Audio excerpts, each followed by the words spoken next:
like to thank everyone who had the honor of riding in my car, Chad, for coming out and paying their respects today. My fiance, Adrian, my best friend, Maddie, my friend, Jade, my mom, and my little brothers. Oh, Chad, you were everything I was looking for in a first car. Your slick black paint, your beautiful interior, your speed as fast as lightning, and your Bose speakers that bump the most absolute bangers. Chad and I had so many memories together. Like when I had first gotten my license. I was a terrible driver, but no matter how many careless mistakes I had made, Chad always managed to get me from point A to point B. Once, when I was heading to town in Chad with my friend Jade and my little brothers, I tried to pass a car, although there was another car coming towards me.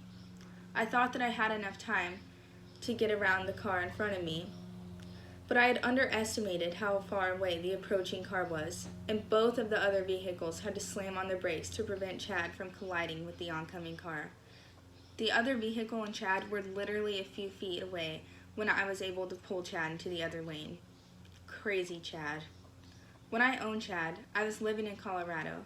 My friends and I spent many summer nights watching smoke roll out of Chad's windows. As much as I loved Chad, we were bad for each other.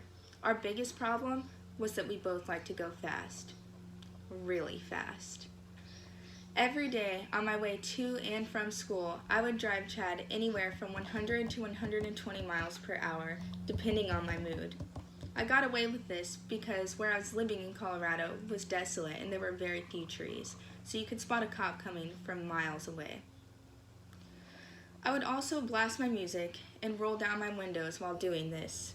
Driving Chad this fast made me feel very powerful and free. I would also often race with my boyfriend at the time, who is now my fiance, and Chad would relentlessly leave his car scarlet in the dust due to his turbo. I had many bad times in Chad, where I cried and drove around and listened to sad music together. But I also had so many good memories in Chad that will forever hold a special place in my heart. Damn it, Chad! Why were your doors unlocked? One typical morning, as my brother and I walked outside to leave for school, I couldn't believe my eyes when I realized that Chad was gone. My heart dropped to my stomach as I raced inside to tell my mom about this tragedy that had happened. However, I soon realized that the mastermind behind breaking Chad and I apart was indeed my own mother. She then explained to me that she had stopped paying my car payment, and Chad had been repoed right from my driveway.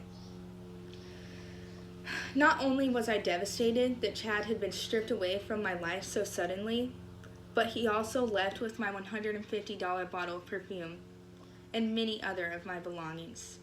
I guess it's true that they say you don't know what you've got until it's gone.